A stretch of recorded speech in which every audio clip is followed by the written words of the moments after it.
28. 취조. 그들은 7사람의 작당이었다. 실상 그 중에서 한 사람만이 모든 내용을 알고 이 한 사람이 지휘를 한 것이다. 한 사람에게 2사람씩 매달려서 붙들어갔다. 맨 먼저 출입한 필순이 부친이 근처에서 장맞이를 하던 사람에게 붙들려갔고, 병화를 지키는 한편은 병화가 상점에서 튀어나와서 내려가는 전차를 휙 집어타는 바람에 놓치고서 돌아올 때까지 반나절이나 장맞이를 하여 잡은 것이다. 그러나 그 중에도 제일 공경을 받은 사람은 경혜였다. 보지 못한 사람이 바깥으로 와서 병화가 술이 몹시 취했는데 당신만 데려오라고 야단이니 잠깐만 가자고 서두르는 바람에 쫓아 나섰던 것이다. 안국동서 전차를 내려서 화계동 마루턱의 조그만 더러운 청요리집으로 끌고 들어가는 대로 따라 들어갔더니 병화는 없고 대낮부터 취한 놈이 하나 앉아서 손목을 붙들고 모가지를 휘어끼고 실랑이를 하는 바람에 우선 혼이 났다. 병화 어디 갔나? 병화? 그놈 벌써 지옥 갔네. 만나고 싶건 지옥 가서 찾게. 저희끼리 이런 수작을 할 때는 겁이 또다시 더럭 나고 강도굴에 붙잡혀 왔구나 하며 떨었다. 경혜는 어떡하든지 빠져나오려고 앙탈도 해보고 꾸지도 보고 고분고분히 강군하는 대로 술잔도 들어보고 하였으나 기회를 엿보다 일어서려면 한 놈이 문부터 가로막는데 하는 수가 없었다. 한 놈은 마냥 먹고 앉아서 경혜를 양깔보로 알았는지 팔이 떨어지도록 좌우 쪽으로 끌어당기며 가전 추태를 다 부렸다. 그 중에도 듣기 싫은 것은 병화에게 대한 욕설이요, 또다시 놀란 것은 무턱대고 돈 내놓으라는 것이다. 돈이라는 말에 경혜는 어쩔하였다. 모든 비밀이 탄로된 줄 알았다. 병화도 그 때문에 벌써 붙들려가지는 않았나 애가 타고 이 사람들이 형사들의 끈앞풀이 아닌가도 싶었다.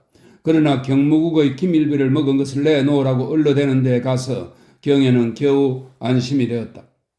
언제부터 경무국에 떠나더나? 5천원 나왔다더구나? 김병화에게 2천원 주어서 장사시키면야 3천원은 남았겠구나? 우리들에게 그것만 슬쩍 주면 우리 대장에게도 뉘개고 시치미를 딱 떼고 눈 감아버릴 것이오. 당장이라도 보내주mas구나. 이렇게 얼러도 대고 달래기도 하는 것을 듣고는 비로소 안심도 되고 속으로 코웃음을 쳤다. 김병화에게로 가십시다. 그러면 김병화하고 의논을 해서 결정합시다.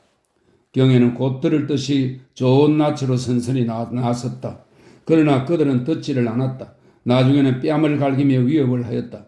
이러기를 2~3시간이나 하다가 저희도 하는 수 없던지 수근거리고 나서 병화를 부르러 간다고는 하였으나 인제는 너 가라, 난 싫다 하고 저희끼리 또 한참 실랑이를 하다가 결국에 경혜를 데려온 자가 술이 덜 취했다 하여 얼음얼음 나가더니 얼마 만에 데려온다던 병화는 안 오고 또 다른 나이 지긋한 청년을 데리고 들어왔다. 주정꾼에게 또다시 실랑이를 받고 앉았던 경혜는 하여간 맑은 정신을 가진 청년을 만난 것만 다행이었으나 이번이야말로 불안당의 두목이 들어온 것 같아서 속은 더 떨렸다. 이 청년은 쑥 들어오면서 배반이 낭자한 것을 보고 두 주정꾼을 나무랐다. 무슨 술들을 웬 돈이 있어서 이렇게 먹는 거야? 저리들 나가! 하고 눈을 부라리며 소리를 치니까 두 청년이 쥐구멍을 찾듯이 슬슬 피해 나갔다. 경혜는 어쨌든 마음이 시원하고 이 청년이 도리어 믿음직한 것 같기도 하였다. 언제 오셨나요? 그 청년은 경혜들을 앉으라 하고 점잖이 말을 붙였다. 경혜는 이자가 시킨 일이구나 하는 생각으로 밉고 분하면서도 점잖은 수작에 더욱 마음이 놓이기는 하였다. 당신이 나를 꼬여왔소? 당신은 누구요? 하고 경혜는 덤벼들었다. 나는 김병화군의 친구예요. 미안하기는 되었습니다만 묻는 말씀을 한마디만 분명히 대답을 해주시면 곧 가시게 할 것입니다. 이렇게 말을 꺼내놓고 병화에 쓰는 돈 출처를 대라는 것이었다. 남의 돈 쓰는 것을 내가 어떻게 알아요? 그까진 말 묻자고 바쁜 사람을 속여서 이런 데로 끌고 오셨소? 그까진 말이 아니라 필요하니 이실직고를 하시오. 난 몰라요. 그럼 이거부터 말을 하시오. 저번에 댁에 와서 묻고 간 사람 아니겠지요? 지금 어디 가서 있나요? 경혜는 가슴이 덜컥 내려앉았다. 두 청년이 기물비 5천원 놀래를 하며 덩을 쳐먹으려고 하는 것과는 달라서 정통을 쪼며 조짐을 하는 데에 경혜는 진땀이 빠졌다. 달래고 어르고 하는 품이 여간 형사에 질 바가 없을 뿐 아니라 나중에는 서너 번 뺨까지 후려갈기며 너 같은 년이 농락을 부려서 김병화를 유혹하고 타락시킨 것이니까 너부터 그대로 둘 수는 없다. 곧 사람을 잡을 것 같이 서둘렀다. 그런 말을 들으면 확실히 병화나 피역의 동지 같기도 하나 혹시는 동지인 척하고 속을 뽑는 것인지도 모를 일이요. 서로 동지라도 발설을 할 것이 못되니 경에는 맞아 죽는 한이 있어도 하는 비장한 결심을 하였던 것이라 한다. 이렇게 부대끼기를 또 1시간이나 하였을 때쯤 되어서 또 보지 못하던 청년 하나가 기웃이 들여다보니까 가만히 앉았으라 하고 나가서는 수근수근하고 들어와서 나는 바빠서 가기는 가지만 일강 다시 만날 기회가 있을 게니 잘 생각해 두었다가 그때는 토악질을 해야 돼 하고 의외로 뒤가 무르게 총총히 가버리더라 한다. 이것은 병화를 불러다 놓았다는 기별이 왔기 때문이었던 것이다. 병화는 일장 설화를 가만히 듣고 누웠다가 미안하오 애썼소 하고 위로를 할 따름이다. 그러나 경에는 그러고도 또 주정꾼들에게 붙들렸더라 한다. 막 나오려는데 어디 숨었었는지 그 두 놈이 화닥닥 나오는 것을 보고는 참 정말 눈물이 핑 돌아요. 그래 하는 수 없기에 이번에는 취한 사람을 덧들여서는 안 되겠다 하고 또 얼마 동안을 살살 달래고 빌고 한 뒤에 셈을 해오라고 해서 선떡 치러주니까 그제야 좀 마음이 풀리겠죠. 그럼 술 사 먹여 가며 매맞은 셈 좀 떼어꾸려? 필순이 모친이 옆에서 남편의 허리를 주물러가며 분에 못 견딜 듯이 한마디 한다. 그건 어쨌든지 저희끼리도 말이 외착이 나니 그 웬일이에요? 한편에서는 김일빈이 어쩌니 하고 두목 가는 사람은 그런 말을 하니까 말이지. 병화가 얼른 알아듣고 대답한다. 그러나 무슨 일이든지 한두 사람 이외에야 그 아래서 노는 사람들이야 제멋대로 떠들 것이 아니겠소. 그뿐 아니라 그 두 사람은 진정한 동지도 아니오. 말하자면 여기 찝쩍 저기 찝쩍하고 돌아다니는 덜렁꾼이지. 내 그저 그런 듯 싶더군. 김일비 삼선이 어디 있는지 저희들이 먹겠다고 의욕이 나서 덤비는 수작이 왜 그리 덜 익었누 하였지. 경에는 비로소 센그 코웃음을 쳐 보인다. 그런 위인들이면야 어디 믿고서 일을 하겠나? 덕기가 붕괴를 한다. 그러게 누가 탐탁히 일을 시키나? 그렇지만 그런 사람도 있어야 되거든. 무슨 일이나 혼자 하는 줄 아나? 우선 오늘 일만 해도 경혜씨를 후림새 있게 불러오는 데는 남봉께나 피워보고 들렁대는 그런 모든 보위가 적임자요. 또 병화가 김일비를 먹었다 하는 소문을 내놓자면 그런 자들을 이용하는 것이 신문에 광고를 내는 것보다 훨씬 효과가 있단 말일세. 그런 위인이란 저희 집 재산을 다 까불리고 이제는 요리집은 고사하고 술 먹을 미천도 없고 기생집에 가야 푸대접이지요. 당구도 돈 들고 집에들 앉았더니 갑갑하고 하니까 일이 있으나 없으나 자망정처럼 싸지르는 축이니 발은 늙어서 안 가는 데가 없으니까 필요한 때 무슨 말 한마디만 들려내보내면 신문 호외 이상으로 당장 그 소문이 쫙 퍼지네 그려? 따라서 또 그 때문에 소문을 알아듣는데도 그만한 유리할 게 없을 게 아닌가. 내가 이런 장사를 벌인 것도 그런 사람을 먹여 기르자는 것일세. 맹상군식인가? 하지만 아는 도끼에 발등지킨다고 그런 덜렁쇠면야 불리할 때도 많지 않겠나? 그야 주의를 해야지. 하지만 그 대신에 잘 양성만 해놓으면 그 중에서 정말 동지를 얻을 수도 있는 게 아닌가? 병화의 눈치가 경애를 붙들어다가 족친 데는 붕괴를 하나 자기가 복력한 것은 그리 분해하지 않는 것이 덕기나 그 외 사람들에게 좀 이상해 보였다. 자, 그러니 자네는 이제 어떻게 할 텐가? 덕기가 물었다. 어떻게 하긴 뭘 어떻게 하나. 오해하면 오해했고 맞았으면 맞았지 별 수 있나? 병화는 맥없이 웃고 담배를 집어리고 팔을 쳐들다가 몹시 아픈 듯이 얼굴을 찡그린다. 자네도 이제 늙었네 그래요? 늙기야 하였겠나마는 주책 없는 놈들과 대결을 내서 싸우기도 하뜩 시원할 건 무엇이나 참아버리는 게 수지.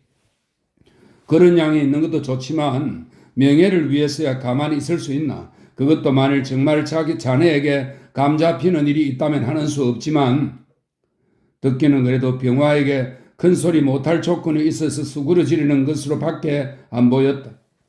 오늘만 살고 내일은 죽나 오해도 풀릴 날이 있겠지. 병화의 대답은 간단하였다. 그 부푼 승리가 다 어디로 가고 자네 언제부터 그렇게 낙천가가 되었나? 하고 듣기는 실소를 하다가 돈 천점이나 그까지 것에 매수가 되어서 명예고 주의고 양심이고 헌신자까지 버렸다면 자네 동지는 고사하고 나부터라도 절결세 하며 막 나가는 말을 해보았다. 자네도 그렇게 오해를 하면야 하는 수 없지 않은가? 병화도 냉소를 한다. 두 청년은 잠깐 묵묵히 앉아서 담배를 피울 뿐이다. 필순이 부치는 꽁꽁 앓는 소리를 한다. 다른 사람들도 의사가 왜 이렇게 안 오나는 생각들을 하며 고개를 떨어뜨리고 앉았다. 악선전을 하는 것도 돈 출처 때문이 아닌가? 그러면 왜 시원스럽게 공개를 못하는 건가? 듣기는 한참 만에 또 말을 꺼낸다. 출처야 뻔하지 않은가? 출처를 말해서 꼬지들을 사람이면야 이렇게까지 문제가 되겠나? 듣기는 병화의 말을 분명히 알아들을 수 없었다. 뻔한 일이라니 혹시는 경애가 부친에게 졸라다가 새로운 정부인 병화에게 준 돈이기 때문에 세상에 소문이 나면 창피할까 봐 속이는 듯도 싶다. 그래서 아까도 듣기가 내놓았다고 하려는 것인지도 모를 것 같다. 어쨌든 단순하면야 공개 못할 것도 없고 또 덮어놓고 악선전을 하는 사람들도 이상치 않은가? 그만두게 그까짓 이야기는 하면 뭘 하나? 하고 병화는 얼른 집어치우려는 눈치다가 다시 한마디 한다. 남의 비밀이란 누구나 알고 싶어하는 것이지만 알아놓고 보면 큰 짐이 되는 걸세. 그 비밀을 지켜주기는 더 어려운 일이나 지켜주지 못할 때의 고통도 여간 큰 것이 아니니까. 이 말에 듣기는 또 한 겹 무에 있구나 하는 생각을 하였다. 부득이 알자는 것도 아닐지만은 자네의 태도를 보면 당연히 받을 만한 응징이나 타격을 받았으니까 분해도 참겠다는 생각 같으니 말일세? 글쎄 그렇게 보이나? 하고 병화는 웃었다. 사실 다른 사람은 몰라도 나는 그 사람을 도리어 충분히 이해하고 있네. 나라도 어제까지 굶어 돌아다니는 놈이 벼랑간 가게를 내내 어쩌네 하고 흥청거리면야 저놈이 은행소 당구멍을 뚫었나 할 게 아닌가. 게다가 주인이 투쟁이냐 하는 놈이 일본 반찬 가게를 열고 형사들이 칭찬을 하고 다니면야 또 게다가 이런 미인이 그림자같이 붙여 다니면야 샘도 나고 의욕도 나지 않을 건가? 하하. 의사가 왔다. 의사는 필순이 부침부터 진단을 하더니 당장이라도 입원을 시켰으면 좋겠다고 한다. 오른편 맨 끝 갈비뼈가 하나 부러졌다 한다. 여러 사람은 의외의 중상인데에 놀랐다. 병화를 보고는 오른 어깨의 타박상과 왼손 등의 살점이 떨어진 것 밖에는 큰 상처라고는 별로 없으나 손등의 상처는 입으로 뜯거나 그대로 상한 것이 아니라 예리한 칼 같은 것으로 점여 떨어진 것인데 골막이 상하였으니 이것도 시급히 병원으로 가야 한다는 것이다. 그놈들이 칼까지 가졌었구나 하는 생각에 여러 사람은 소름이 끼쳤다.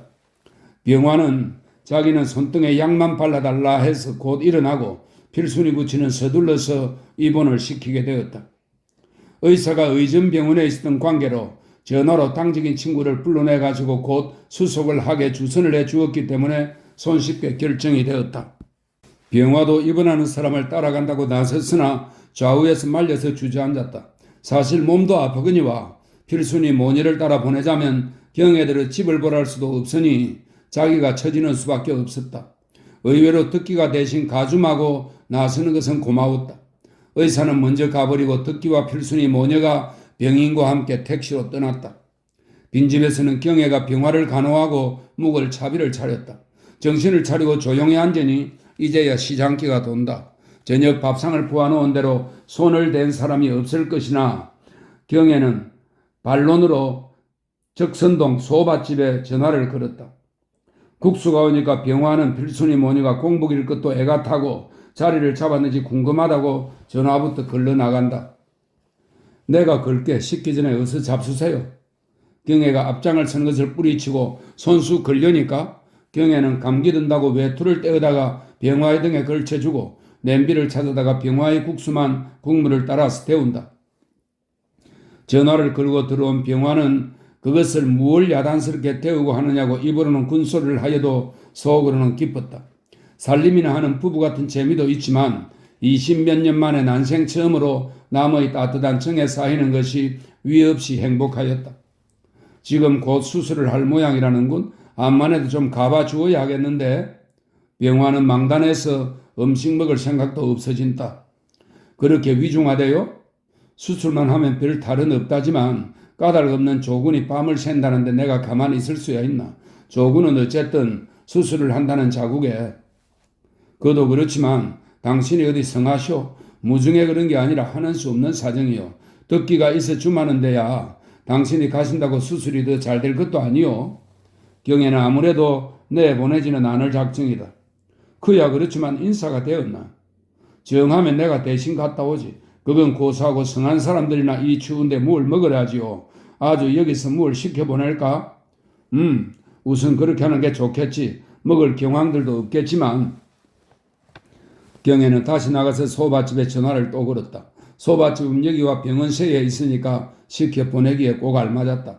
그 길에 병원에도 전화를 걸고 덕기를 불러내서 저녁을 시켜보내니 필순이 모녀를 강권해서라도 먹이라고 일러놓았다. 병화는 경애가 전화를 거는 소리를 가만히 들으며 필순이 내를 언제 친해졌다고 저렇게 다정히 하나 하는 생각을 하면 또 감사하였다. 벌써 수술실에 들어가는데 15분만 하면 끝난다는군. 그리고 다 간정되면 덕기가 이리로 올 테니 아예 약이 쉐고 올 것 없다고. 경애는 전화를 끊고 들어와서 이런 소리를 하며 상을 차린다. 병화는 가만히 듣고만 앉았다가 눈물이 글썽글썽하여졌다. 모든 사람이 가엾고 불쌍하고 그리고 다정하고 고마운 생각을 하면 저절로 창년하여지면서도 기쁘고 감격에 넘쳐서 눈물이 나는 것이다. 경애의 기구한 신세도 가여웠다. 그 경애가 오늘 자기 때문에 반나절이나 발발 떨며 감금을 당하고 얻어맞고 죽었다 살아난 듯이 고초를 겪은 것을 생각하면 미안한 것은 둘째요 애처롭다. 그 경애가 지금 이 앞에서 안달을 하며 도리어 자기를 위로하고 간호하려고 애를 바둥바둥 쓴다. 그 만보가 기우면서도 가련한 것이다. 필순이의 세 식구, 현재동 아래턱 오막살이를 면하고 나온 지가 겨우 열흘도 못 되었다. 이제는 운수가 돌아와서 아침 먹으면서 저녁 걱정은 않게 되었다고 좋아한 것도 꿈이 되고 남편은 갈빗대가 부러져서 생사가 오락가락하는지 살아나도 성하게 되는지 꼴을 못 볼지 알 수가 없는 이 광경을 당한 두 모녀의 마음을 생각하면 척은도 하고 눈물이 안 나올 수 없다. 또 그 당자는 어떤가? 감옥살이에 지치고 나와서는 허구한 날 굶주리고 들어앉았다가 어쨌든 처자나 굶기지 않게 된다는 바람에 마음이 없는 장사 속을 배우겠다고 더들거리고 다니다가 죄 없이 문매를 맞았으니 그 꼴도 마주볼 수 없이 가엾고 딱하다. 덕기, 이 사람은 금고직이다. 그러나 금고직으로 늙지 않겠다고 보채는 서방님이니만치 그에게도 또 숨은 고통이 있겠지만 팔자에 없는 고생을 하느라고 밤을 새워주는 것을 생각하면 어쨌든 고마운 일이다. 지금 이 경우에 필순에게 대한 호기심이니 무언이한 것을 개교라 하랴. 병화는 모든 사람을 사랑하는 마음이 가슴에 넘쳤다. 장개석이도 결코 나쁜 사람이 아니야. 나쁘기는커녕 그놈의 본심은 오늘 알았어. 알고 보니 그만한 놈도 없어. 병화는 젓가락을 짜게 해서 들고 벼랑간 이런 소리를 혼자말처럼 중얼중얼한다. 경애는 뭐요? 하는 듯이 고개를 쳐들고 말뚱히 바라본다. 이 사람이 잠꼬대를 하나? 너무 들볶이어서 실성을 했나? 겁도 났다. 그게 무슨 소리쇼? 장개석이가 어째요? 하하하. 인제야 제정신이 든 듯이 웃는다. 병화는 여러 사람들의 심성과 사정을 생각하다가 거기 연달아서 무심코 나온 말이었다. 장개석이 몰라? 하하하.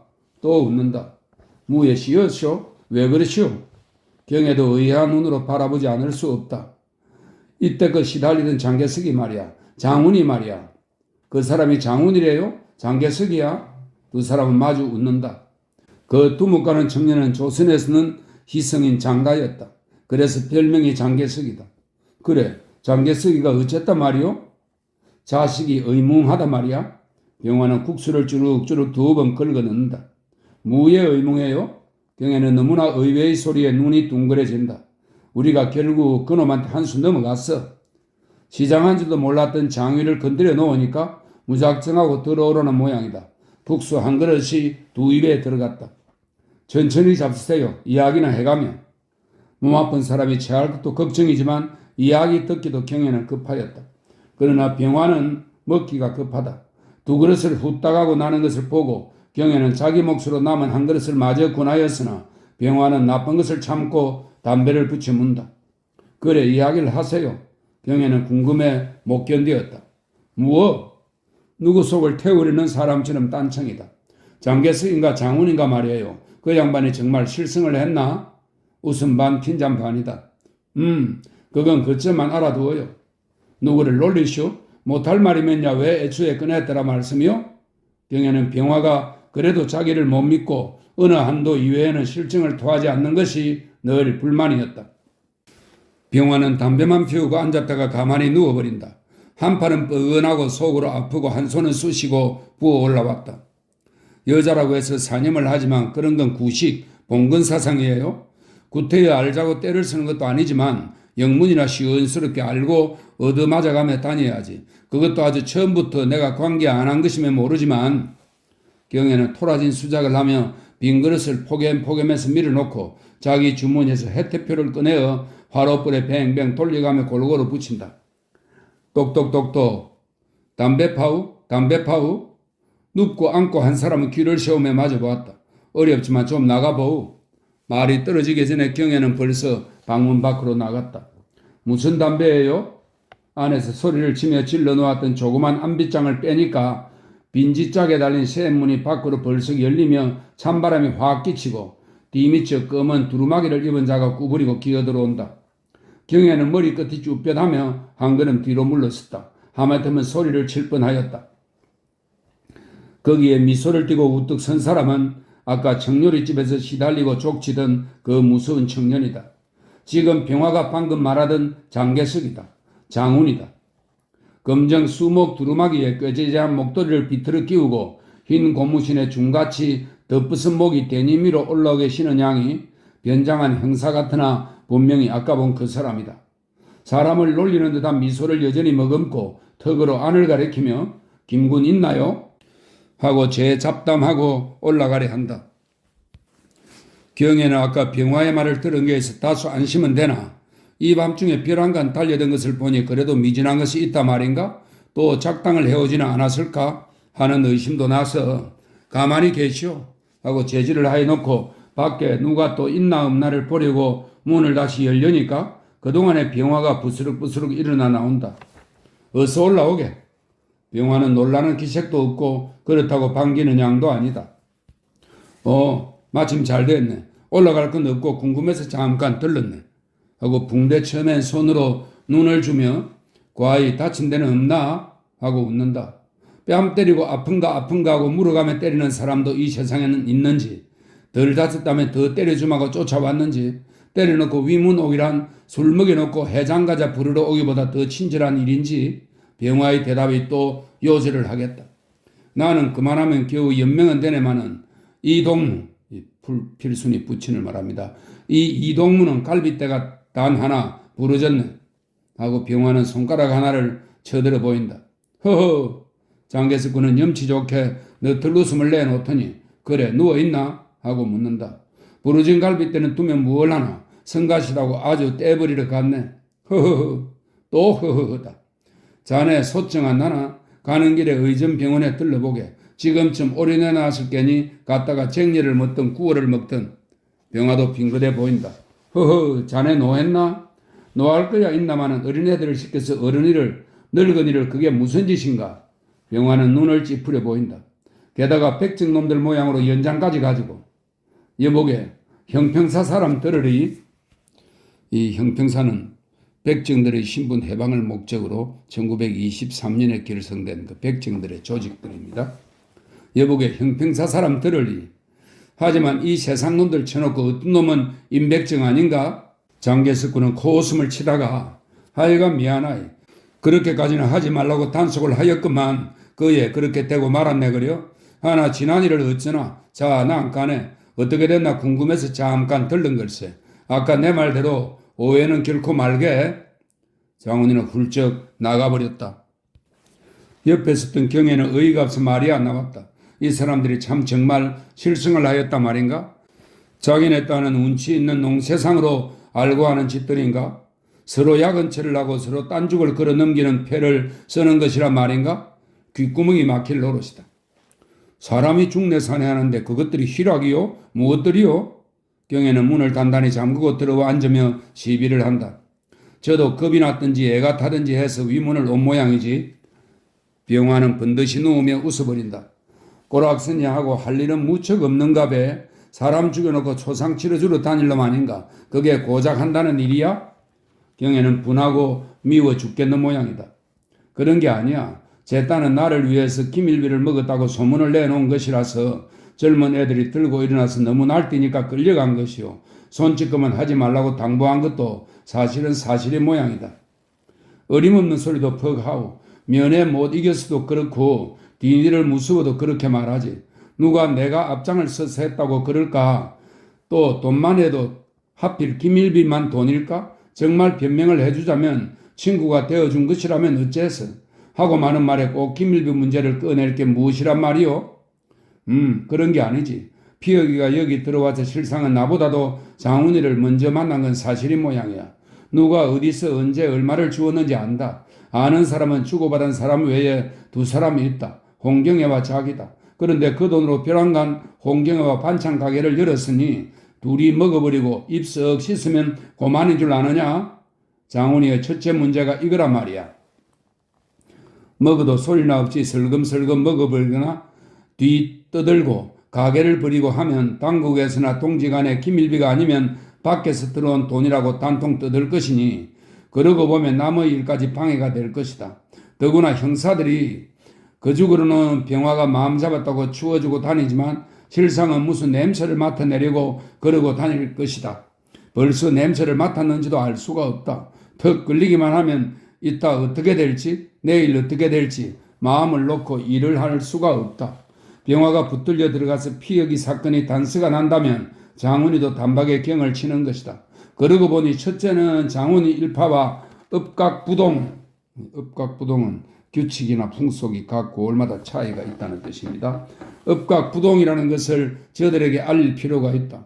전기의 절연체로 막아버리듯이 딱 끊어버리면 장훈이에게 불똥이 튀어올 리는 없다. 또 만일 기실은 외국에서 들어온 돈 때문에 반목을 한다고 당국이 노려보더라도 얻어맞은 놈이 먹었다 할 것이요 때린 놈은 못 얻어먹은 분풀이를 한 것이라 할 것이니 장훈이에게는 유리한 발뺌이 될 것이다. 장훈이는 앞질러서 변명을 해두자는 것이다. 둘째는 김병화를 반성시키자는 것이니 계집에게 빠져서 그렇든지 돈에 팔려서 그렇든지 간에 둔마된 투쟁력을 각성시키고 회복시키자는 것이다. 또 그리함으로 말미암아 타락해가는 다른 동지에게 볼모를 보이고 징계를 하고 방부제로 쓰자는 것이다.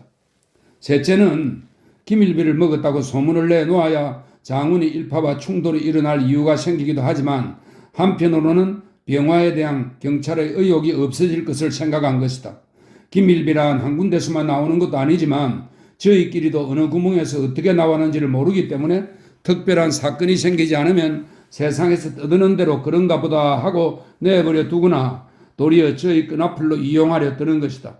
사실 지금 병화가 이용을 당하고 있는지는 모르겠으나 아무리 이용이 된데도 설마 피혁이가 다녀갔다는 것까지 알려바칠 리가 없겠고 또 만일 병화가 무슨 일을 은근히 한다면 당국의 주의가 없어지느니 많지 일시 오해를 받는 것이 성의 가시기는 해도 도리어 편한 점도 있을 것이다. 이것은 만일의 경우에 병화의 뒷길을 터주자는 것이다. 물론 장훈이는 제 비밀을 한마디도 입 밖에 내지 않았다. 장훈이의 말은 간단하였다. 자네, 그도 내게 주게. 장훈이는 맡긴 돈처럼 만나는 길로 손을 내밀었다. 돈이 무슨 돈인가? 두 말 말고 내놓게. 반찬 가게 하라고 준 것도 아니오. 홍경의 용돈 쓰라고 준 것도 아니니까. 자네 언제 내게 돈 맡겼나? 장훈이는 아무 말 안 하고 벽장에서 뚫뚫 뭉친 보침을 꺼내서 툭 던지며 그럼 이걸 사가게 하였다. 뭔가? 뭐나 마나 풀어보게 그려. 그 값어치는 될 게니. 병화가 안 펴보니까 장훈이가 폈다. 검정 두루마기와 구두 한 클레와 그리고 조그만 백통 권총 한 자루이다. 그 두루마기 눈에 있겠네 그려? 그 구두도 보았겠네 그려? 장훈이는 셋째로 권총을 가리키며 이것은 자네에게 쓰자는 것은 아니었으나 자네가 이것도 안 사간다면 그 값에 자네 목숨을 내가 사겠네. 그 대신 그 돈은 홍경애에게 유산으로 주면 그만 아닌가? 이때의 장훈이의 입가에는 그 독특한 쌀쌀한 미소가 떠올라왔다. 알았네. 그러나 지금 사지는 못하겠네. 돈으로 사지는 못하겠네. 무엇으로 사겠나? 목숨으로. 그럼 자네 지금 하는 일은 무언가? 반찬 가게는 무언가? 보호색. 사람에게도 보호색은 필요한 걸세. 두 사람의 문답은 간단 명료하였다. 그럼 두 말 안 하네. 이 두루마기와 구두만 해도 자네가 변장을 시켜서 내보낸 증거는 확실하니까 아무리 변심을 하는 한이 있어도 후일 자네 입으로 탄로는 못 시키려였다. 자네만 아니라 두루마기 임자며 그 딸 그 아내 여러 사람이 엇갈렸으니까. 그러기에 내가 이렇게 환만이 자네에게 보이는 것일세. 어쨌든 어서 집어넣게. 그리고 자네가 가지고 있는 것은 위험하니 잘 처리를 하게. 아까 삼청동에서 만나서 한 이야기는 이것뿐이었다. 그 두루마기 구두가 니걸 뜻입소?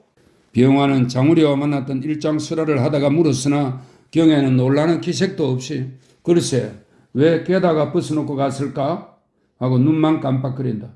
두루마기가 원체 작아서 장훈이 것과 바꿔 입었다는군. 그때 바로 서울로 떴을 줄 알았더니 어디 가서 앉아서 장훈이까지 만나고 간 거야? 경에는 고개를 끄덕이며 보인다. 피혁이는 그때 병화가 사다가 준 고무신이 너무 커서 대가리 같기도 하고 급한 판에 조선 버선을 바꿔 신고 하기가 거추장스러워서 그대로 신던 구두를 신고 갔는데 그것도 장훈에게 벗어 맡기고 간 모양이다. 그러나 육혈표가 왜인 것인지 그것만은 장훈이도 그 된말은 안 하였다. 장훈이는 언제 무슨 일로 가택수색을 당할지 모르니까 두루마기와 구두는 집에서 입고 끌던 것이요 무기만 다른데 감춰두었던 것을 찾았다가 오늘 활극에 잠깐 쓴 것이었다. 제가 정말 그러면야 부활을 시켜서 사람을 죽도록 폐기까지 할 거야 뭐 있겠소? 경에는 그래도 미심쩍었다. 그러지 않아도 헤어질 때 혹시 그놈들이 가만히 있지 않을 듯하니 조심하라고 은근히 일러주더군. 참 당신도 왜 이렇게 어림이 없으시오. 뒤로 일러주기까지 할 테면야 부활을 그리 못하게 말릴 게 아니겠소? 그렇지만 나하고 수군거린 뒤에 당장 표변을 해서 도리어 말리면 그놈의 기밀비 인가를 둘이 나누어 먹기로 타협이 되었다고 부하들이 들고 일어날 테니까. 장훈이 역시 암만 부하라도 그 당장에는 어찌하는 수가 없거든. 그뿐 아니라 장훈이로서는 어느 때든지 육박전이 한번 나서 우리들 시에는 영영 갈랐었다는 것을 세상에 알리자는 것이거든. 그래야 서로 일을 하기가 편하고 나 역시 기밀비를 먹고 반동분자로 회의에서 제명을 당하였다는 소문이 나는 것은 해롭지 않은 판에 되레 잘된 셈이지. 필순이 어른만은 좀 가엾게 되었지만은 에이 듣기 싫소. 아무려면 당장 칼부림이 날 줄 알면서 멍텅구리처럼 어슬렁어슬렁 이 밤중에 그 무서운 길로 들어서는 사람이 어디 있단 말이오? 큰 길로 못 따라올 게 뭐란 말이오? 그렇지 않아도 그럴까 하다가 그놈들 주정꾼을 마침 만났는데 그놈들도 오늘 그 일에 한통 속일 줄이야 알았나? 애초에 나를 부르러 온 놈들 역시 폭력단들이기에 걸렸다고는 하는 생각은 하였어도 장훈이가 시킨 것일 줄은 천만 의외였거든. 딱 가보니 그놈이겠지? 여보, 그 천치 같은 얼빠진 소리 좀 그만하오. 장가에게 한 수 넘어갔다지만 한 수커녕 두 수, 세 수, 나중에는 몇백 수나 넘어갈지 참 수났소? 경에는 신이 나서 퍼붓고 코웃음을 친다. 왜? 왜가 뭐예요? 안팎벽을 치고 알로 먹고 꽁으로 먹고 하자는 수작 뻔하지. 그래도 정신이 덜 나신 게로 우려? 경에는 혀를 찬다. 설마? 영화는 자신 없는 눈초로 빙그레하며 눈을 끔뻑거리고 천장만 바라보다가 그럼 두루마기고 권총이고는 어디서 났더람? 그러게 알로 먹고 꽁으로 먹는다 밖에. 그의 피역은 벌써 반죽으면 되어서 지금쯤 어느 유치장 속에든지 꽁꽁 얼어 누웠을 것이요. 장가야말로 그 신이야 넋이야 하는 기밀류를 먹어도 상당히 먹었을 게지. 설마가 사람 죽여요. 이 밤이 못 새어서 오토바이 한 패가 달려들 테니 두고 보시오. 경에는 입술을 뾰족해서 내 던지듯이 핀잔을 준다. 오토바이 한 패란 형사대 말이다. 결단코 그럴 리 없지. 병화도 마음이 오락가락하였으나 조금 있다가 용기를 뽐내서 단연히 이렇게 한마디 하였다. 어쨌든 오늘 여기서 주무시지 맙시다. 별소리를. 정 그렇게 마음이 안 놓이시거든 집으로 가서 자구려. 병화가 도리어 핀잔을 주었다. 당하면 같이 당하지. 집에 가서 자면 마찬가지 아닌가? 말이 떨어지기도 전에 전화가 때르릉 하고 불만 화난 전방을 울린다. 병원에선가? 경에는 입으로는 이런 소리를 하였으나 도깨비 이야기한 뒤에 밖에 나갈 때와 같이 가슴이 뭉클하며 뒤숭숭해진다. 긴상 있습니까? 전화통을 떼어던 경혜의 얼굴은 해석하여졌다. 발음이 조선 사람 같지 않기 때문이다. 누구세요? 왜 그러세요? 경혜의 혀는 뻣뻣하였다. 나는 금천이 올시다. 경혜도 상점을 버린 뒤로 이 사람을 몇 번 만나서 안다. 그러나 부전부전히 인사할 경황도 없어 그대로 수화기를 앞턱에 놓고 뛰어들어간다. 누구? 금천이? 병화는 누운 채 묻는다. 어떻게 하시려? 없다고 할까? 경혜는 놀란 기색을 감추려 하였다. 봤지? 하고 병화는 낑낑 일어난다. 경혜도 없다고 한들 소용없을 것을 돌려 생각하였다. 허허, 용하게 하셨구려? 아니, 손등을 좀 무얼 취해서들 그런 거지요. 글쎄, 하하, 그렇게 흔한 기밀 비면야 나 같은 놈도 좀 주었으면 고마울 일이지만, 하하하.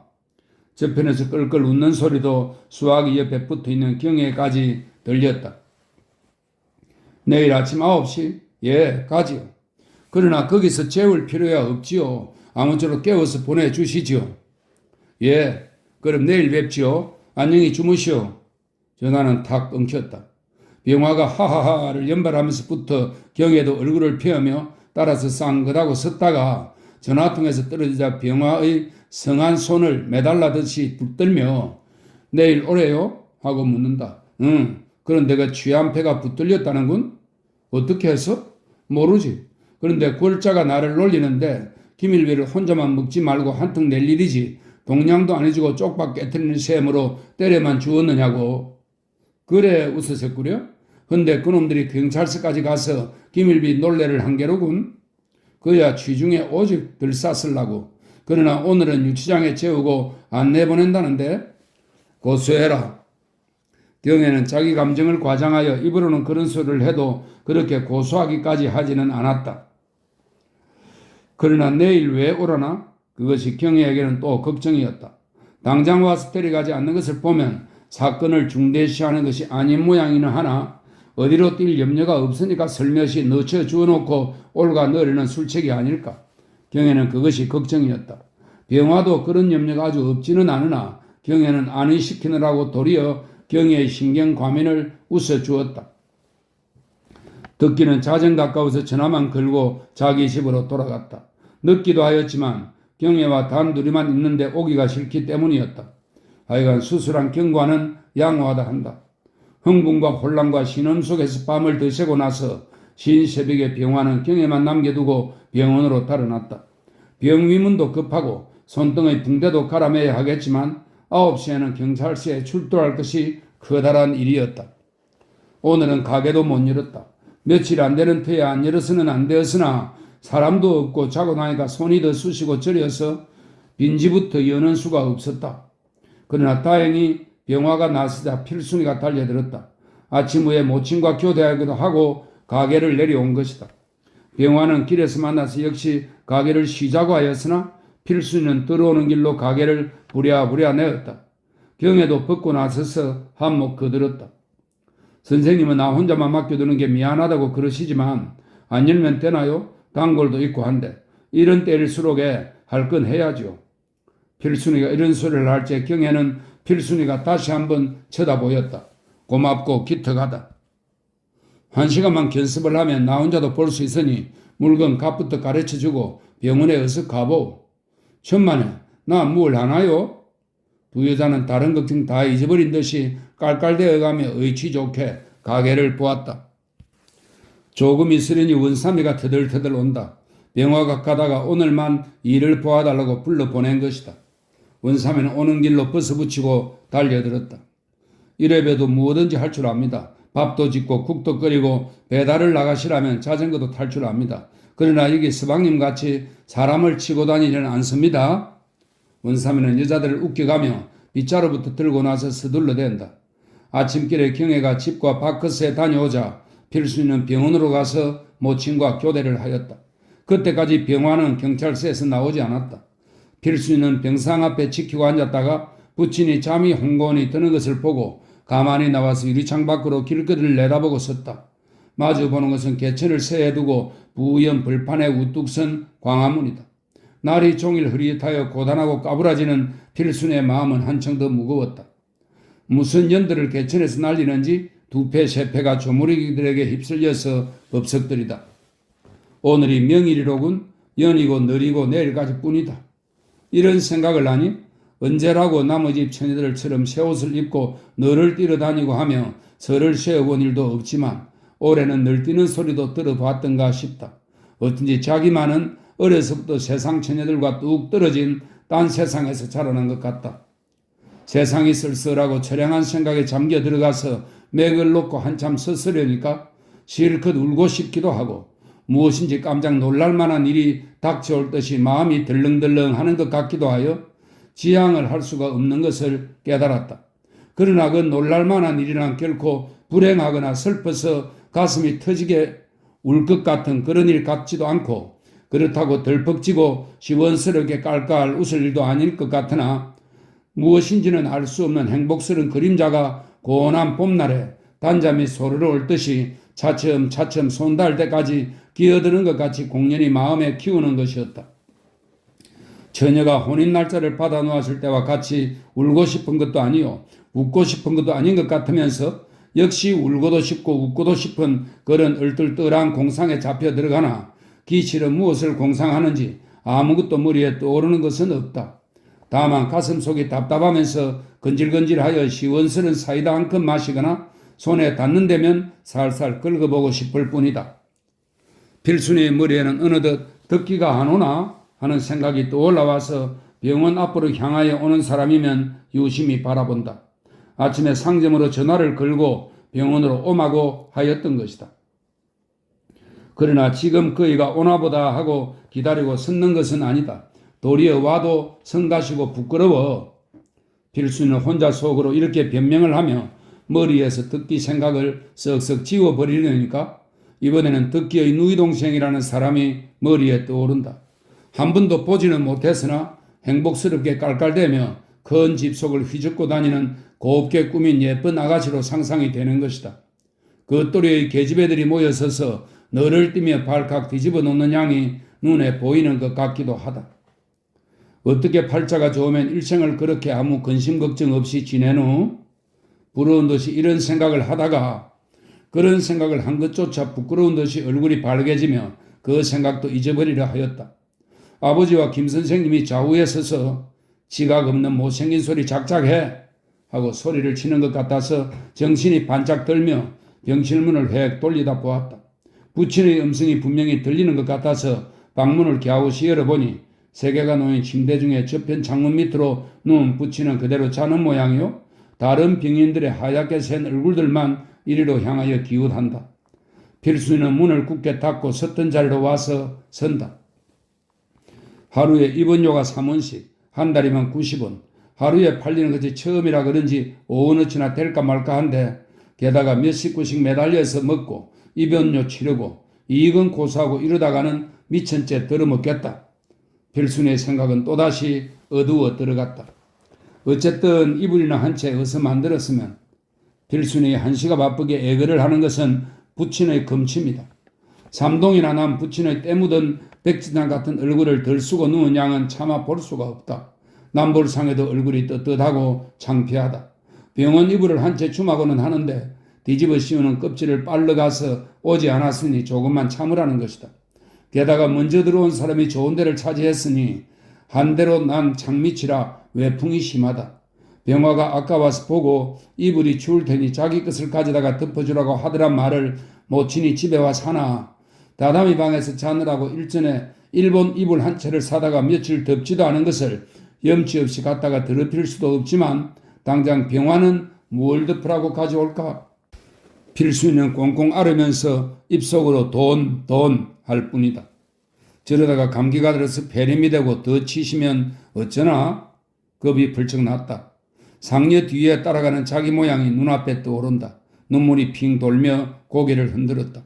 그러자 유리창에 물이 묻었는지 눈에 눈물이 서렸는지 어른어른하며 비스듬히 아래로 양복 입은 덕기가 종친부 다리를 건너서리는 것이 보인다. 가슴의 피가 머리로 쭉 솟는 것을 애써 가라앉히며 필순이가 눈물을 살짝 씻고 내려다보니 덕기는 벌써 다리를 건너선다. 여기서 먼저 아른채를 할까 하였으나 그만두었다. 유리창을 열고 손짓을 하여 보이며 반기는 웃음의 인사 한마디라도 내려보내고 아래에서는 대받아 올려치고 하면 그 얼마나 운치 있는 일이요? 행복스러우려 했으나 지금의 자기 처제는 그러한 화려한 행동을 막는 것을 필순이는 잘 요량하고 달때리는 제 마음을 걷잡았다. 웃음 한 번이라도 절제를 하는 것은 자기 부친이 병석에 있음으로만이 아니다. 신분이 다르고 교육이 다르고 빈부가 갈리고 그리고 계급이 나누니 그 사람에게 함부로 웃어 보이고 따르는 눈치를 보이는 것은 아양이나 부리는 노는 계집 같을까 하여 필순이의 자존심이 허락지를 않았다. 그러나 저편이 고맙게 구는 것이 고맙지 않은 게 아니오. 그의 지체와 재산과 교양을 벗어놓은 덕기란 사람만은 어디인지 모르게 아담하고 탐탁하고 언제보나 반가운 것을 또 어찌하랴. 필순이는 언제든지 반갑고 기꺼운 웃음이 눈매와 입가에서 피어나오다가는 무슨 바늘 끝이 옆구리를 꼭 찌르는 것처럼 살짝 감추는 것이었다. 2번 감추면 2번만큼, 10번 감추면 10번만큼 마음에 서려서 남아 있으리라. 그것은 마치 압착된 산소나 질소 같은 것이다. 고아하면 살에서 나오는 무처럼 일생의 고질이 되어 비지같이 웅크려 터져나와서 큰 흠이 질 것이요. 그래도 서려 있다면 언제든지 한 번은 폭발이 되고 말 것이다. 병원 문 앞까지 다가온 덕기는 벌써 알아보고 위층을 쳐다보며 웃는다. 필순이도 미소로 대답을 하고 상 앞을 떠나서 찬찬히 청계로 향하였다. 내려가서 맞으려는 것이다. 현관에 올라온 덕기와 만나서 나란히 돌쳐서려니까 밖에서 자전거를 부르는 소리가 나며 문을 열고 서방님 하고 부른다. 원삼이다. 벌써 넘어오셨어요? 원삼이는 꾸벅하고 일변 자전거에 실은 짐을 풀어 들여다 보내려 한다. 애썼네. 덕기가 받으려니까 필순이가 대신 뺐듯이 받으며 뭘 이렇게 가져오셨어요? 하고 두 볼이 살짝 발개졌다. 한 손에 든 것은 과실광줄이요. 한 손에 든 것은 길 떠나는 행구같이 가죽뒤로 빗걸음에 누른 담요였다. 아씨, 오늘은 산해진 배달 겸 댁의 아범 겸 2가지 심부름을 함께 왔습니다. 은삼이는 끌끌 웃고 나가버린다.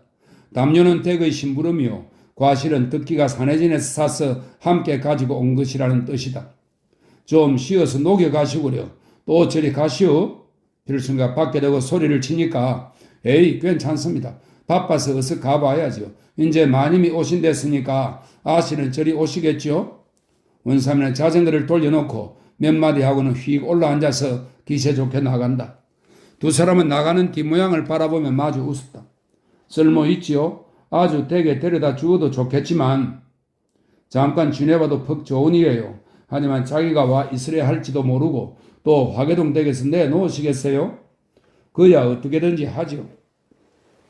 긴 복도를 걸으면서 이런 이야기를 하다가 덕기는 말을 돌려서 그 담요요. 하나는 내 것이니까 상관없지만 하나는 할아버지 쓰시는 건데 어떨까요? 돌아가실 때는 덮어시지도 않기는 하였지만 하고 의향을 물었다.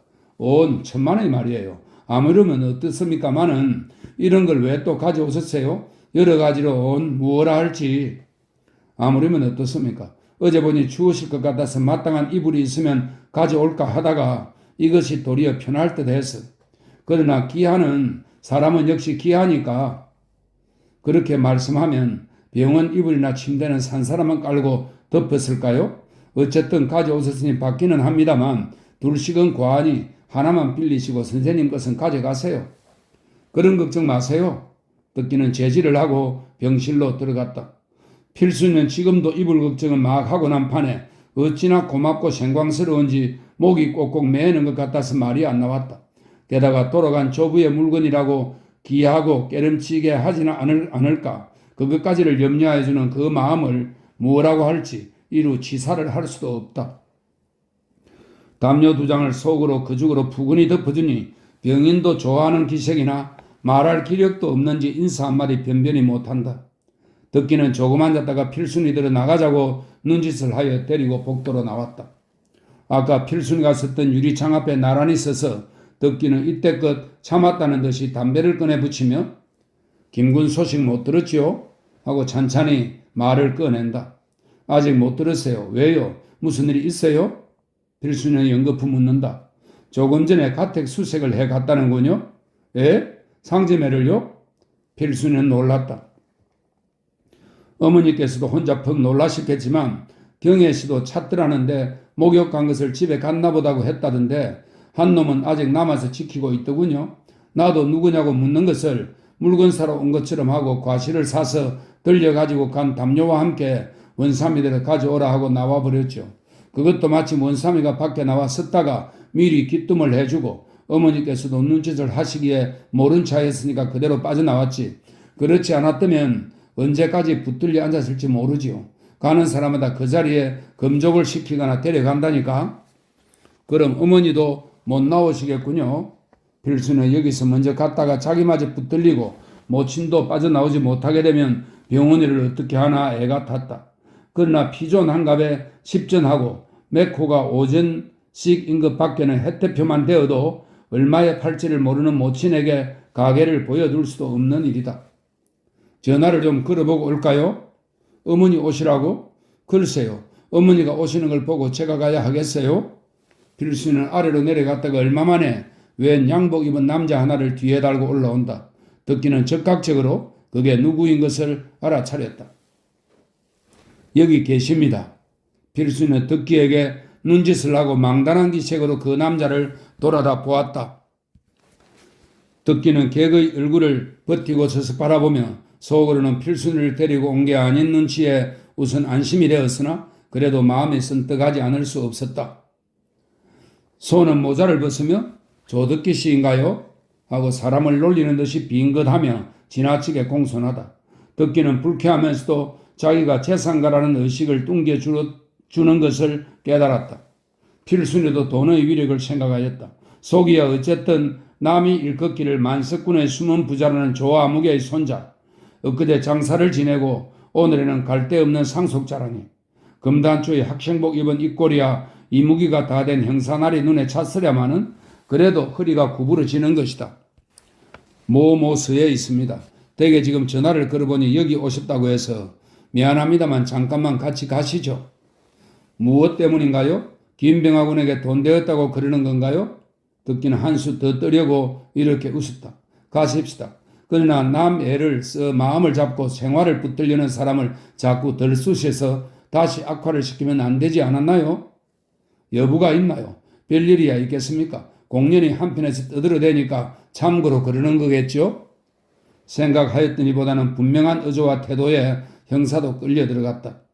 덕기가 병실에 벗어놓은 모자를 가지러 들어가려니까 필순이가 앞질러 들어가서 중절물을 집어다 주며 경혜 씨도 들어갔대요. 형사는 그래도 그저 있대요. 하고 소곤소곤한다. 그럼 여럿이 와서 애워싸고 있는 게로군요? 아까는 하나만 남아있는 줄 알았는데 경혜를 데려가고도 또 지키고 있다는 것을 보면 일이 퍽 중대해진 것 같아서 듣기도 좀 놀랐다. 그럼 여기 계시겠소? 어머니 오신대요? 듣기는 형사를 따라 나서며 물었다. 못 오신대요. 예서 기다릴 테야요. 필순의 목소리는 흐려졌다. 지금 가면 영영 못 올 사람 같지만 생각이 들어서 금시로 마음을 걷잡을 수가 없어졌다. 뚝 떠나 보내고 나니 맥이 풀리고 발이 난 초상집에 혼자 남은 것 같이 쓸쓸하고 벼랑간 믿고 살 데가 없어진 것 같이 마음이 텅 비어진 것을 깨달았다. 만일 피혁이 일 같으면 자기도 불려갈 터인데 형사가 다녀가면서도 아무 말이 없는 것을 보면 거기까지 일이 커진 것 같지는 않다고 필순이는 생각하였다. 모두 이렇게 붙들려갈 지경이면야 자기도 붙들려간들 어떠랴도 싶다. 그러나 어머니 혼자 남으면 어쩌나 하는 생각을 하니 겁이 난다느니 보다도 집안일이 안 될 것 같다. 도대체가 듣기까지 붙들려가는 데에 실망이 되어서 이런 막가는 공상을 한 것이나 다시 생각하면 듣기에 아무 죄 없지 않은가. 오늘 해전으로 못 나온데도 곧 놓일 것은 분명하다. 그렇게 생각을 하니 까부라져 들어가던 마음에 다시 생기가 난다. 깜빡깜빡 졸음이 올 것 같은 어둠침침한 병실에 간신히 마음을 진정하고 앉았던 판에 의외로 모친이 뛰어드는 것을 보고 필순이는 무척 반가웠다. 어머니 어떻게 오세요? 필순은 내다르며 눈물이 다 났다. 어서 가봐라. 원사면 맡겨두고 왔다. 둘이 다 전화를 걸 줄 알아야지. 그래 기별도 못하고 뛰어왔다. 형사는 갔어요? 지금 막 갔다. 그런데 조 선생님은 불려갔었어요. 형사가 와서. 그거 안 됐구나. 가엾으라. 저걸 어떡하니? 어제 잠도 잘 못 잤을 텐데. 모친도 아들이나 그렇게 된 듯이 놀랐다. 필순이가 상점에 가서 앉으니 오늘은 유난히도 손님이 불어서 꾸준히들 들락거린다. 서투른 탓도 있지만 새로 개업을 하였다 하여 남보다는 싸게 팔고 파 한 뿌리라도 낫게 주기 때문일 것이다. 손님이 삐기만 하면 삐다는 모였던 사람들이 차츰 줄거나 흩어져 없어진다. 즉 줄어든다는 말입니다. 손님이 삐기만 하면 필순이는 문턱에 나서서 눈으로는 위아래를 살피랴 귀로는 전화통을 지키랴 점점 더 은근히 조바심을 하였다. 병화나 경에는 좀처럼 나올 것 같지 않으나 듣기는 몇 마디 물어보고 곧 내보낼 것 같았다. 원삼이도 서방님이 웬일이신가? 서방님이야 왜 이렇게 늦으실 까닭이 있나? 하고 들락거리다가 아씨 서방님 댁에 전화나 좀 걸어보십시오 하는 말에 자기 집으로 바로 갔을 리도 없고 나왔으면 을에 전화라도 걸을 줄은 알면서도 깝깝한 마음에 걸어보았더니 거기서는 꿈속이다. 도리어 놀랄까 보아 알리지도 않았다. 밤이 들어 6시나 되었어야 덕기에게서 전화가 왔다. 필순이는 살아난 것 같았다. 그러나 1시간 전쯤 나왔으나 무슨 급한 일이 있어 집으로 바로 왔는데 곧 가마하는 말에 필순이는 풀이 좀 빠졌다. 무슨 급한 일인지는 모르겠으나 1시간 전에 나왔다는 사람이 인제야 전화를 걸어주는 것이 필순이에게는 좀 섭섭하였다. 좀 섭섭으로 언론이 아니라 무엇에 속은 것 같았다. 눈이 빠지게 기다린 것은 결국에 제가 아쉽고 저 혼자 생각이지 저 사람이야 무슨 정성이 뻗쳤다고 저녁도 안 먹고 가까운 자기 집을 두고 여기부터 치달아 올라오려고 돌려 생각을 하니 바로 다녀갈 줄만 믿었던 자기가 어수룩하다. 그러나 마음이 놓이면서도 한편으로는 서운하고 무엇을 놓친 것 같은 생각은 역시 한층 더하였다. 그러면서도 10시까지나 듣기가 안 오는 것을 보고는 또 조바심을 하며 기다려지는 것이었다. 10시 친 뒤에 듣기는 겨우 인력거를 타고 왔다. 반갑게는 하나 속에 한 가지 또 뭉친 게 있어서 얼마나 고생하였느냐고 묻는 인사도 대면대면하여 줄 수밖에 없었다. 오늘의 하나여 벼랑간 왜 이렇게 노염타게 되었는지 필순이도 제 마음이 이상하다. 돈 1,000원 준 증거를 보여달라고 형사가 집으로 쫓아와서 장보고 무엇이고 뒤져간다고 하기에 데리고 갔었지요. 하며 듣기는 바로 자기 집으로 간 것과 늦게 전화를 건 변명을 하였다. 필순이의 마음은 풀리기 시작하였다. 그래 보여주셨어요? 분명한 것은 없으나 할아버지께서 돌아가시기 전전날에 1,500원 소절줄을 떼어준 것이 있으니까 그것을 보여주었지요. 필순이는 안심이 되었다. 그건 고사하고 경혜씨는 혹시 나올지 몰라도 김군이야 그렇게 곧 나올 것 같지 않기에 지금 경혜씨 집에 가서 통기를 해놓고 두 사람 식사와 소목과 덮개를 들여보내주고 오느라고 한참 실랑이를 하였소이다. 곧 내보낼 테니 고만두라고 하는 것을 나오면 그대로 가지고 나오더라도 넣어두어야 하지 않아요? 간신히 떠맡기기는 했는데 어찌 될지 어쩌면 소절수 떼낸 증거가 있으니까 곧 나올 듯도 싶지만 이 말에 필순이는 이때껏 듣기를 부족하게 생각하였던 것이 속으로 부끄러웠다. 자기는 생각도 못했던 의복 금침까지 마련해 준 것을 생각하니 더 얼굴이 화트화트하여지고 듣기가 한층 더 치어 보였다. 저편에서들도 들어갔나요? 필순이는 그것이 제일 궁금하였다. 아까 아침에 경혜가 걱정하듯이 어제 지랄들을 벌였던 장훈인가 장계석인가가 꽂은 것인지 그렇다면 모든 것이 절망이요. 이번에는 자기 차례가 돌아올 것이니까 말이다. 별일이야 없지만 피혁이 옷 심부름을 한 것만은 걸리는 것이다. 만일에 토악질을 하라고 잡아 두들기면 어쩔구 제임이 버텨낼 수 있을까? 그때 봐야 할 일이지만 마음이 약해질까 보아 걱정이다. 장훈인가 하는 자는 아마 안 붙들려 들어왔나 보던데요. 분명치는 않으나 필순이는 가슴이 뜨끔하였다.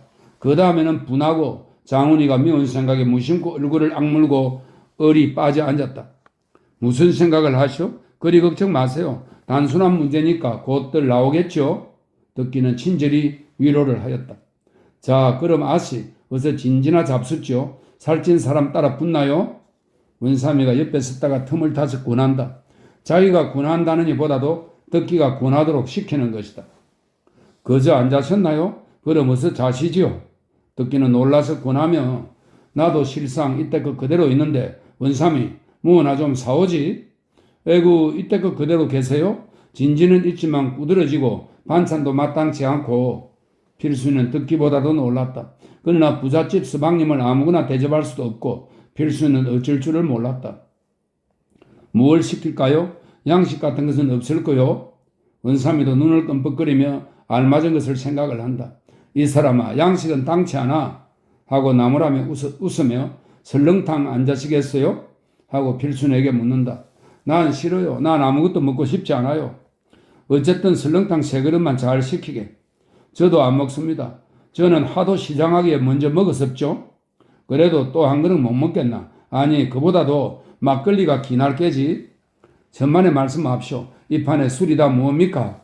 원삼이가 질겁을 하니까 남들은 양식을 먹으라면서 그러나? 하고 듣기는 웃었다. 원삼이가 자전거로 달려가서 2그릇을 시켜다가 놓으니 필순이도 대객 삼아서 마주 앉았다. 어서 턱 마음을 놓고 천천히 잡수시오. 듣기는 앓는 누이 동생이나 위로하듯이 풀이 빠져서 앉았는 필순이를 도리어 권한다. 필순이는 왜 그런지 또 울고 싶은 것을 참았다. 오늘은 내가 왜 이러나? 하고 자기도 자기 마음을 알 수 없었다. 다치고 잡혀가고 해서 심란도 하겠지만 이 남자의 친절한 말을 들을수록에 눈물은 자꾸 복받치는 것이다.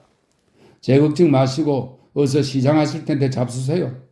필수는 마음을 가라앉았으나 울음 섞인 목소리가 나올까 보아서 애를 썼다.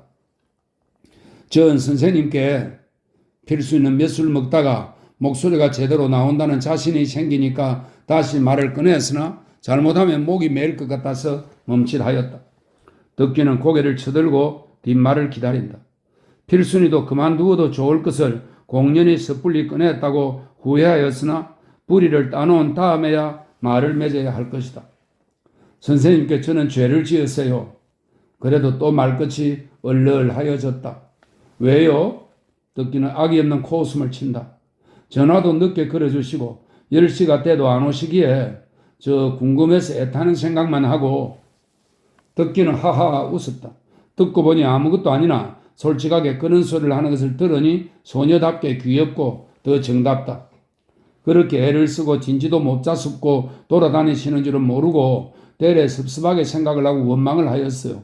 그렇게 생각만 한 것도 죄가 될 것 같아서 목소리가 또 흐려진다. 천만에 그런 소리 마세요. 내가 미처 전화도 곧 못하고 다닌 것이 잘못이지요. 외려 내가 미안합니다.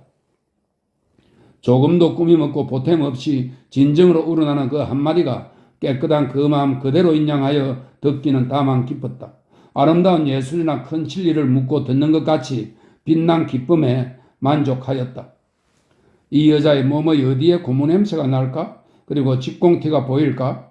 직업이란 그 사람의 육체만 외골수로 기형적으로 발육시킬 뿐 아니라 정신상 심리상으로도 변작시키는 것이건만 이 여자를 누가 보기로 어제까지 고무공장에 다니던 사람이라 할까? 자기의 직업에 동화하지 않는다는 것, 자기의 주위와 환경에 휩쓸리지 않는다는 것, 다시 말하면 직공이 직공답게 되어버리지 못한다는 것은 그 당자에게 도리어 고통일 것이다. 그러나 그것을 소시민성으로 직공생활이라는 것을 천하게 생각하거나 자기의 가문이나 교육이 다른 허접쓰레기 직공과는 다르다고 동배를 천히 여기는 자존심에서 나오는 것이라고는 못할 것이다. 저 타고난 본바닥, 제 천성이 깨끗하고 기품이 높은 것이야 어찌하는 수 없는 것이다. 적어도 필순이의 경우에는 그런 것이다. 듣기는 이런 생각을 하다가 근자에 유물론적으로 기울어진 자기의 사상과는 모순이 되지는 않는가 하는 생각도 하여 보았다. 필순이가 주위 환경에 지배되지 않고 제1천성이 흔들리지 않는다는 말은 심령의 최후 승리를 믿는 유심적 해결에 기울이시려 함이 아닌가도 싶다. 듣기의 생각은 흐려졌다. 그러나 분명한 판단도 얼른 나서지 않거니와 또 그런 생각에 팔려 있을 때도 아니었다. 언제 교회에 다녀보신 일이 있나요? 듣기는 불쑥 이렇게 물었다. 왜요? 필수는 눈이 둥그레서 쳐다본다. 아니 글쎄 말이에요. 예수의 말을 배우지도 않고 실행하니 말이에요. 하고 듣기는 웃어버린다. 그게 무슨 소리예요? 예수의 말에 마음의 간음이란 말이 있지 않아요? 혼자 마음에 먹은 일도 죄가 된다고. 그야 그렇죠. 필순이는 거침없이 대답을 하며 쌩글 웃었다. 덕기는 무엇라 대답할지 몰랐다. 그러나 그 말에 곧 찬성을 하지 못하는 것은 자기 마음이 벌써 더러워진 때문이라는 생각이 들기는 하였다. 당신의 그 마음을 언제까지든지 잘 길러 나가세요. 나는 다만 그 마음을 바라보며 거기에 절하고 기쁨을 느낄 따름이지요. 필순이도 얼굴이 밝아지며 무엇라고 대답할 말이 막혔다. 그런데 이 상점은 무슨 돈으로 샀는지 혹 들으셨나요? 덕기는 한참 만에 말을 돌렸다. 필순이는 못 들었는지 고개를 숙인 채 앉았다가 자세 모르겠어요 하고 고개를 쳐든다.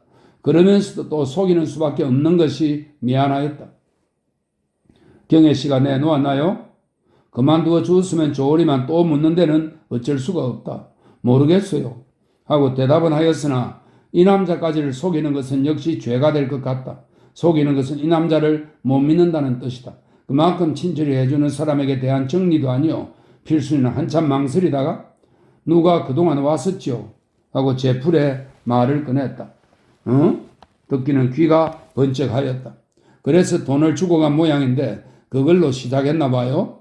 필순이는 이러한 큰 비밀을 제 입으로 꺼내기가 그래도 무서웠다. 그래서 만일 그 사람만 잡혔다면 일은 쉽게 끝이 안 날 것이요. 저도 어쩌면 잡혀갈지 모르겠어요.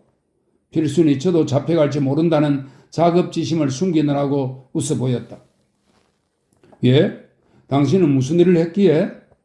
필순이도 위태롭다는 데에 듣기는 놀랐다. 그러나 밖에서 대련대련하는 소리가 난다.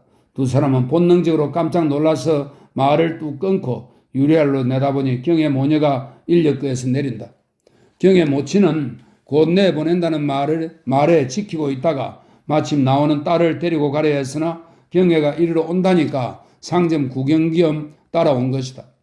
모친은 병화를 앞세우고 장사를 한다는데 반대는 안 하였으나 병화와 관계가 생길까 봐 애를 쓰는 판에 어제 딸이 여기서 잤다는 말을 오늘 아침에 듣고 내심에 불쾌도 하고 애가 타는 것이었다.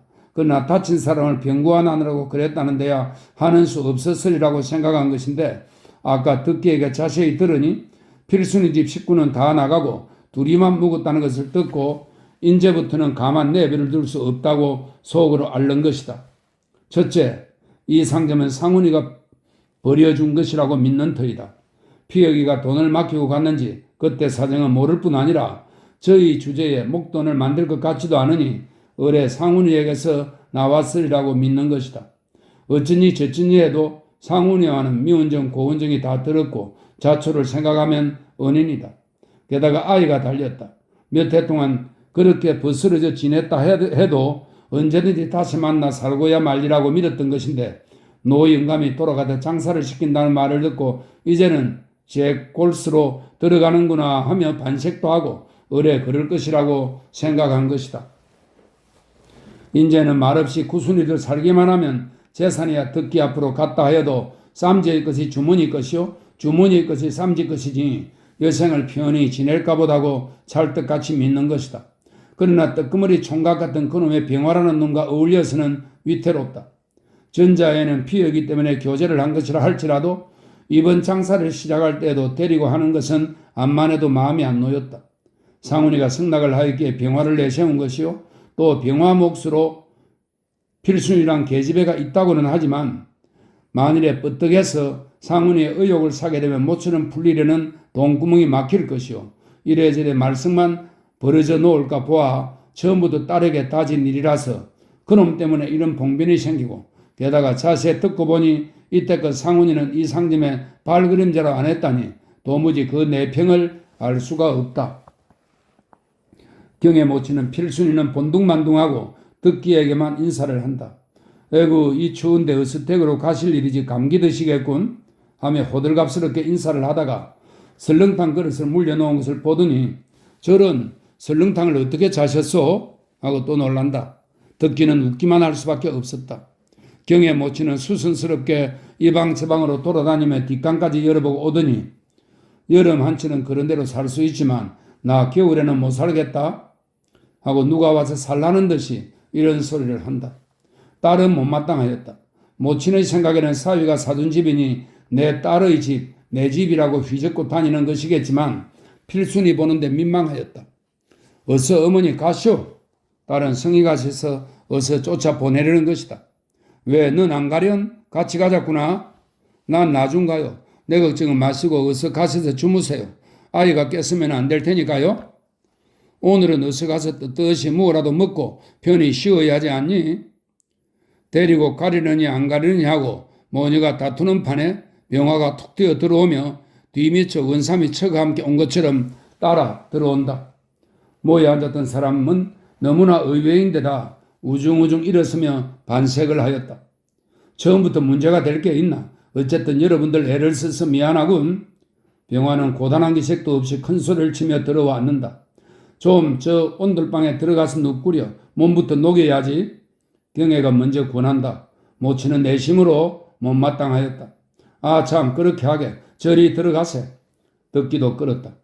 아니 춥지도 않고 자네가 들여보낸 밥을 먹어서 든든하이. 그러나 이야기는 차차 하기로 하고 오늘은 개업 피로연 겸 한턱 먹세. 알러니는 미안하지만 이렇게 잘 모였으니. 병화는 손등 아픈 것도 잊어버리고 매우 신기가 좋은 모양이다. 원삼이 처는 제가 온 사연을 발설할 틈을 타려고 한 옆에 원삼이와 너른이 비켜섰다가 어서 갑시다 하고 재촉을 하면서 좌중에 대하여 젊은 영감님께서 야단이세요.